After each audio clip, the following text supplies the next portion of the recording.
మన చోడవరం సిద్ధమేనా?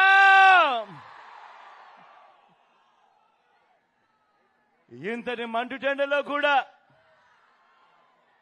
ఇంతటి అభిమానంతో ఈ సభకు వచ్చి ఆత్మీయతలను పంచిపెడతా ఉన్నా నా ప్రతి అక్కకు, నా ప్రతి చెల్లెమ్మకు, నా ప్రతి అవ్వకు, నా ప్రతి తాతకు, నా ప్రతి సోదరుడికి, నా ప్రతి స్నేహితుడికి ముందుగా మీ జగన్ రెండు చేతులు జోడించి పేరు పేరున హృదయపూర్వకంగా కృతజ్ఞతలు తెలుపుకుంటా ఉన్నాడు.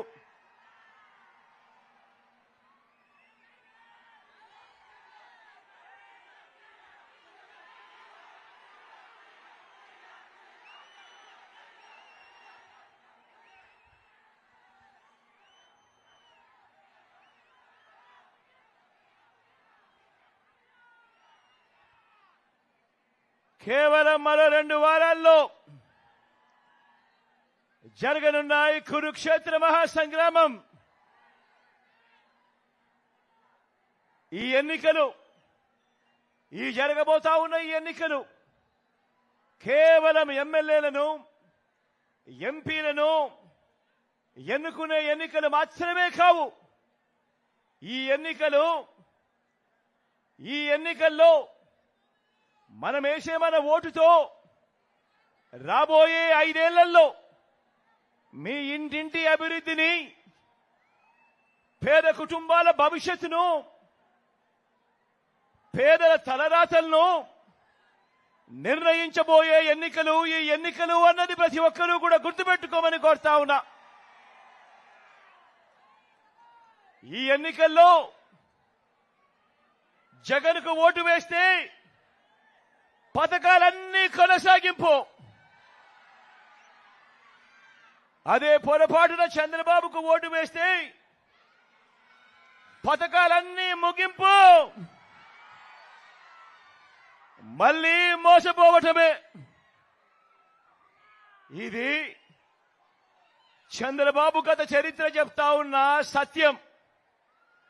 ఇదే మళ్ళీ మోసం చేసేందుకు సాధ్యం కాని హామీలతో ఇప్పుడు చంద్రబాబు మేనిఫెస్టో ద్వారా చెబుతా ఉన్న సత్యం.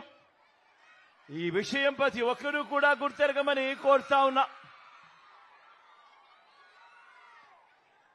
బాబును నమ్మటము అనంటే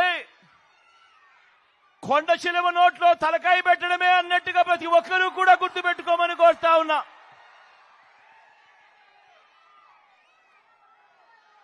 మరి మన చోడవరంలో మీరంతా మీ ఇంటింటి భవిష్యత్తును రక్షించుకునేందుకు, ఆ పేదల వ్యతిరేకులను ఓడించేందుకు మీరంతా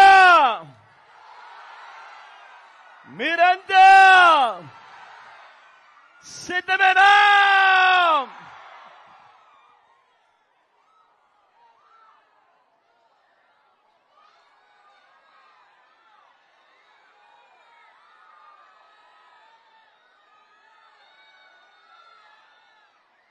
పేదలకు జై కొడతా ఉన్నావో అవ్వ, పేదలకు జై కొడతా ఉన్నావో అక్క, పేదలకు జై కొడతా ఉన్నావో అన్న, మీరంతా చెప్పాలి.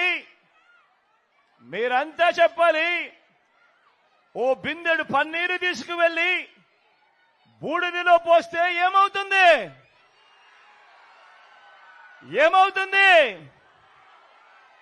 ఆ బిందెడు పన్నీరు కాస్త గోవిందా గోవిందా.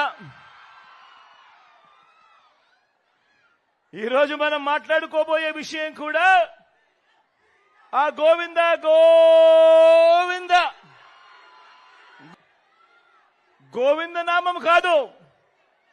ఈ గోవిందా గోవిందా ఏంటో తెలుసా?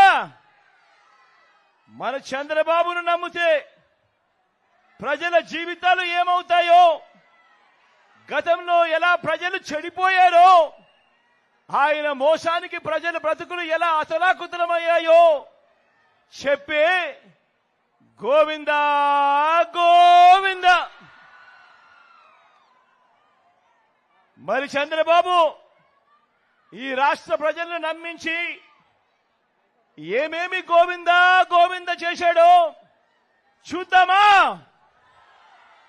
చూద్దామా? ఒకసారి గుర్తుకు తెచ్చుకుందామా? సిద్ధమేనా?